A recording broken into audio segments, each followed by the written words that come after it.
MPSCच्या विद्यार्थ्यांचं आंदोलन, शिक्षकांचं आंदोलन, कोथरूडमधलं जातीवाचक शिवीगाळ प्रकरणातलं आंदोलन, शेतकरी आत्महत्या प्रकरणी आंदोलन आणि अलीकडेच कबूतरखान्याचं झालेलं आंदोलन.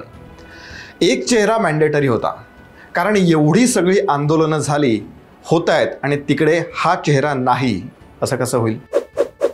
युवा नेते आणि राष्ट्रवादी शरदचंद्र पवार पक्षाचे कर्जत जामखेडचे आमदार रोहित पवार. सुप्रिया सुळेंनाही टफ कॉम्पिटिशन ज्यांची आहे असा नेता, नको त्या ठिकाणी जायचं, चमकोगिरी करायची हे सर्वसामान्य लोकांना कळत नाही असं रोहित पवारांना वाटतंय का?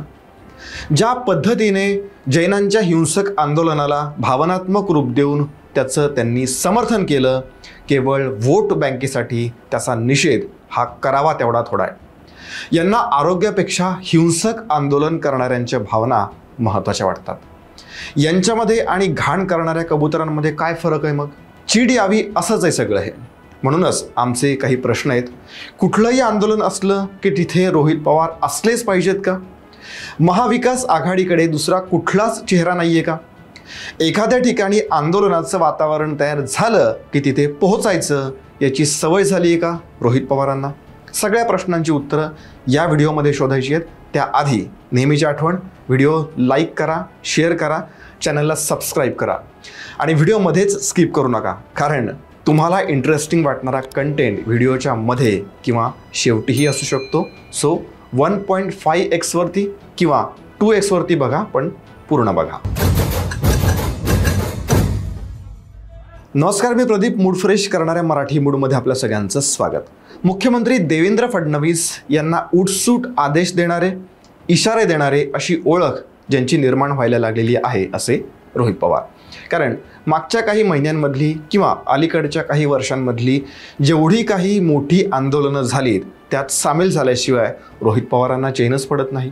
मराठा आरक्षण आंदोलन, 2023च्या मनोज जरांगे पाटील यांच्या या उपोषणाला किंवा आंदोलनाला रोहित पवारांनी पाठिंबा दिला होता.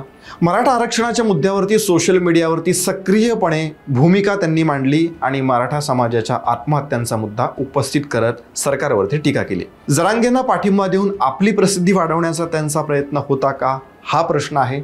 आणि त्याहीपेक्षा महत्त्वाचं, आपल्या घरातले मुख्यमंत्री झालेले असताना ते सुद्धा 4-4 वेळा, तेव्हा मराठा आरक्षणाची गरज नव्हती का वाटली रोहित पवारांना? आकड्यातच सांगायचं झालं तर आजोबा 4 वेळा मुख्यमंत्री राहिलेले आहेत, काका 5 पेक्षा जास्त वेळा उपमुख्यमंत्री राहिलेले आहेत आणि आत्तासुद्धा ते उपमुख्यमंत्रीच आहेत. मात्र मराठा आरक्षणाचा प्रश्न जो काही आहे ते अद्यापही पूर्णपणे सोडवू शकलेले नाहीत आणि आता आंदोलनाला पाठिंबा. कमाल आहे. शिक्षकांचं मुंबईतलं आंदोलन आहे, जुलै 2025ला झालेलं.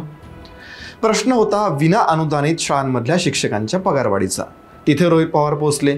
या आंदोलनात त्यांनी उद्धव ठाकरेंना नेलं, शरद पवारांना सुद्धा नेलं आणि आपल्या नेत्यांमुळे प्रश्न सुटला असं भासवलं. पण देवेंद्र फडणवीसांनी मंत्री गिरीश महाजन यांना आंदोलकांशी आधीच चर्चेला पाठवलं होतं आणि प्रश्न सोडवण्याचं आश्वासन सुद्धा दिलेलं. आणि हे स्वतः गिरीश महाजन यांनी सांगितलं. तेव्हा रोहित पवारांच्या दाव्यात किती तथ्य आहे हा प्रश्न पडतो. कोथरूड जातीवाचक शिवीगाळ आंदोलन या महिन्यातच झालेलं. पुण्यातल्या कोथरूडमध्ये 3 तरुणींना जातीवाचक शिवीगाळ झाली असं म्हटलं जाते. याही प्रकरणामध्ये रोहित पवार आंदोलकांबरोबर ती सहभागी होताना दिसले.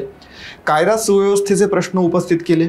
ज्या प्रकरणाची चौकशी सुरू आहे त्यात अशा प्रकारे इंटरफिअरन्स किती योग्य आहे हा प्रश्न पडतो.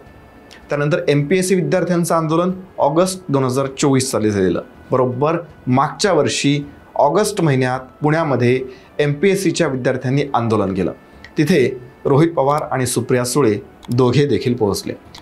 या विद्यार्थ्यांना ते शरद पवारांकडे घेऊन गेले. यानंतर त्यांनी मुख्यमंत्र्यांना फोन केला आणि मग या विद्यार्थ्यांचा प्रश्न सुटला अशी काहीशी वातावरण निर्मिती करण्यात आली. पण वस्तुस्थिती काही वेगळीच होती. कबूतरखान्याचं आंदोलन लेटेस्ट आहे. मुंबईत गाजत असलेला हा विषय. या आंदोलनामध्ये ते कशासाठी सहभागी झाले होते हा प्रश्न विचारला गेला पाहिजे.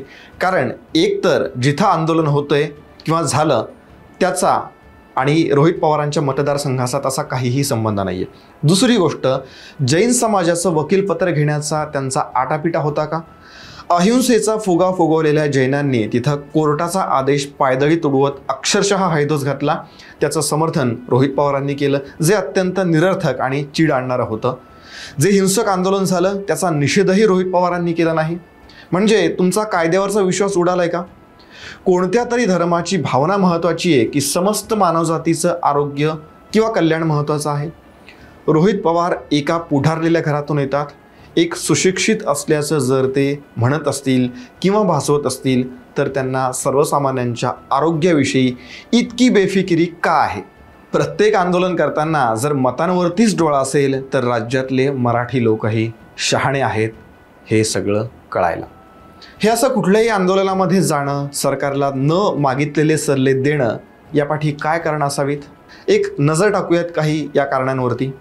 राजकीय ओळख निर्माण करण्याची किविलवाणी धडपड आहे का? रोहित पवार हे शरद पवार यांच्या कुटुंबातल्या चौथ्या पिढीचे नेते. कर्जत जामखेडचे दुसऱ्यांदा झालेले आमदार आहेत, पण त्यांना मतदारसंघाचं काहीच बंधन नाही आहे असं किमान ते ज्या प्रकारे राज्यातल्या सगळ्याच महत्त्वाच्या वाटणाऱ्या आंदोलनांमध्ये सहभागी होतात त्यावरून तरी वाटतंय. त्यांनी पाठिंबा दिलेल्या किती आंदोलनांना यश मिळालं का फक्त राजकीय ओळख वाढावी हा हेतू होता? हा प्रश्न पडतोय. राष्ट्रवादीचं अस्तित्व टिकवण्याची धडपड. राष्ट्रवादीमध्ये 2023 साली फूट पडली आणि शरद पवारांचा जो गट आहे तो फारच कमकुवत झाला. मोजके काही आमदार आणि घरातली मंडळी एवढाच काय तो पक्ष आता शिल्लक राहिलेला आहे. अशा वेळी झोकून देऊन काहीतरी करायचं रोहित पवारांच्या मनात आलंय की काय माहीत नाही. पक्षाची प्रतिमा टिकवणं, खचलेल्या कार्यकर्त्यांचं मनोबल टिकवणं याची जबाबदारी फक्त रोहित पवारांनी घेतली आहे का असं वाटायला वाव आहे. त्यामुळेच प्रत्येक आंदोलनामध्ये आपण असलंच पाहिजे असं त्यांना वाटायला लागलंय. तरुणांचं नेतृत्व करायचं आहे का रोहित पवारांना? रोहित पवारांचं कोणतंही आंदोलन किंवा ज्या आंदोलनाला ते पाठिंबा देतात त्यात गरज नसताना घुसतात ते पाहता युवा नेतृत्व त्यांना करायचे का हे जाणवतं. म्हणजे बघा ना, युवा वर्ग सोशल मीडियावरती जास्त सक्रिय असतो. मग रोहित पवारही सक्रिय झालेले आहेत. जंगीर में पे आओ ना महाराज अशी काही हटके ट्विट केली की तरुण वर्ग आकर्षित होतो हे त्यांना माहिती आहे. प्रश्न सुटो की न सुटो सहभाग दाखवायचा हीच त्यांची थिंकिंग आपल्याला दिसून येते. विरोधकांची भूमिका एकट्यानं मांडायची वेळ आली आहे. 2024च्या विधानसभेमध्ये विरोधकांचं उरलं सुरलं अस्तित्व देखील संपुष्टात येते की काय अशी परिस्थिती निर्माण झाली. विरोधकांकडे 50 आमदारही नाही आहेत. जे आहेत त्यांना कोणती भूमिका नाही आहे. कोणत्या आंदोलनात ते सहभागी नसतात. सरंजामी वृत्ती असावी कदाचित. अशा वेळी लोकांमध्ये आंदोलनाच्या रूपाने मिसळलं तर किमान आपला चेहरा तरी चर्चेत राहील असा विचार कदाचित रोहित पवार करत असावेत. कारण विरोधकांमध्ये कॅमेऱ्यावरती सर्वाधिक दिसणारा जो काही चेहरा आहे तो म्हणजे रोहित पवार. पण आंदोलनातला हा व्होट बँकेचा अँगल प्रत्येक वेळी कामी येतो असं नाही. आता कबूतरखान्याचंच आंदोलन बघा ना. या महाशयांना कुठल्या तरी धर्माच्या भावनेचा, कबूतरांचा अतिपुळका आला. पण 7 ऑगस्टच्या सुनावणीमध्ये न्यायालयाने कबूतरखाने बंद करण्याचा निर्णय कायम ठेवत चुकीच्या गोष्टी करणाऱ्यांना चपराकच लगावली. तर असे हे अति ॲक्टिव्ह रोहित पवार यांनाही अल्पावधीतच प्रसिद्ध होण्याची बाधा झाली आहे असं म्हणावं का? तुम्हाला काय वाटतं? कमेंट करून नक्की सांगा.